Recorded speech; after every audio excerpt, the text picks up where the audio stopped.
Shout out to the Boom Squad. Shout out to Dawn Nemlikim, the first person to sign up for the Boom Squad. Shout out to Ham Sunshine, the first person I saw with a Moomin Rider badge beside his name. I've seen a lot of Moomin Rider badges since then, but Ham Sunshine was first. Shout out to Hug Lover and Yes We Cantaloupe for reaching legendary status. I'm going live with Inspiring Philosophy tomorrow night at 8 o'clock p.m. Eastern Time to discuss the moral argument for God's existence. That will be a perfect time for the Boom Squad to test out our new custom emojis. All right, I already made a video about Usman Khan, the latest London Bridge terrorist. There have been several London Bridge terrorists, and given the way things are heading in Great Britain, we probably haven't seen the last of them. I wanted to make this follow-up video because I just read about yet another reason Usman Khan was not stopped. In my earlier video, I discussed one of the reasons Khan was able to carry out this attack. Even after he was arrested, found guilty, sentenced, and imprisoned for terrorism-related offenses, the British government released him back into society without ever bothering to challenge his belief in Muhammad. Muhammad, according to Islam's most trusted sources, was obsessed with martyrdom. And Muhammad, according to the Quran, is the pattern of conduct for Muslims. So when you see someone like Usman Khan, and he's obsessed with martyrdom because he's trying to be like his prophet, you had better do something to undermine his faith in Muhammad. Instead of undermining confidence in Muhammad, British leaders praise and glorify Muhammad and then release terrorists back into society. Couldn't be stupider. But there's another problem. Remember when we all found out that Muslim grooming gangs had been drugging and raping and pimping out thousands of young British girls for years, and that authorities refused to do anything about it because they were terrified of being called racists? Turns out that something similar was going on when there were warning signs about jihadis. The Sun reports, terrorist Usman Khan was a sex pest at school who had a photo of Osama bin Laden stuck on the front of his pad. The fanatic would harass girls at his secondary school in Stoke, and he would laugh and enjoy continually watching footage of the 9/11 attack on his mobile. A former pupil at what was then called Haywood High School told The Sun he would ask girls the size of their boobs, ogle at them, wolf whistle, and try to touch them.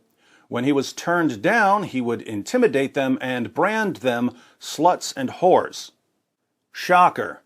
Usman Khan, even as a teenager, was striving to emulate Muhammad, a prophet who had sex with a 9-year-old girl, a prophet who married the ex-wife of his own adopted son after causing the divorce by lusting after her, a prophet who would have sex with 9 women and girls in one night while taking only one bath, a prophet who had sex with his slave girls, a prophet who beat his wives, a prophet who allowed his followers to beat their wives, a prophet who allowed his followers to rape their female captives, a prophet who allowed his followers to hire prostitutes, a prophet who taught that women are, by nature, stupid and immoral.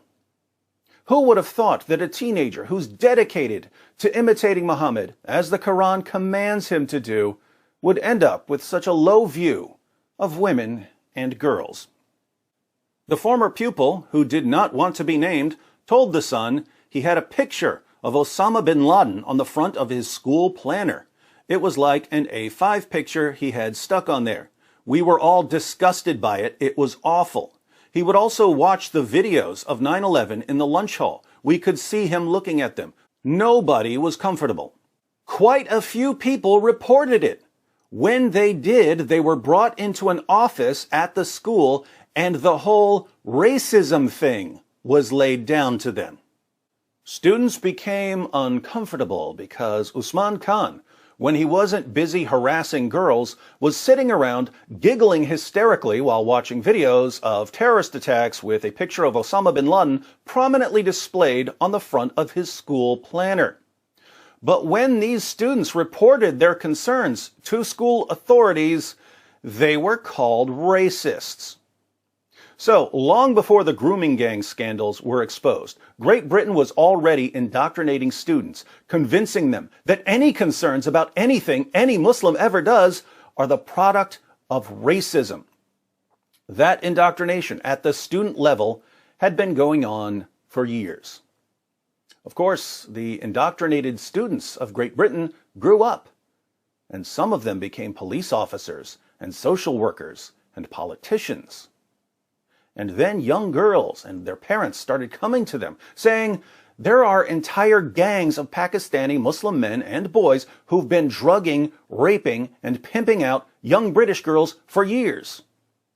And how did these indoctrinated police officers and social workers and politicians respond?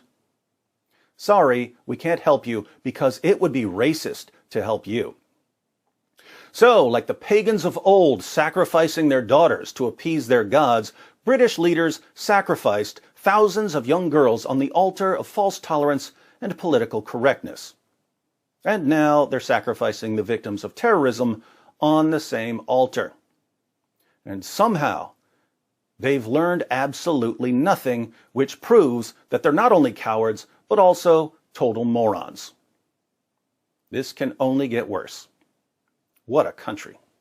I've been born and bred in England, in Stoke-on-Trent, in Cobridge, and the older community knows me, and they will know you. If you ask them, they will know, like these labels what they put in on, like terrorist, this, that. They will know I know terrorist.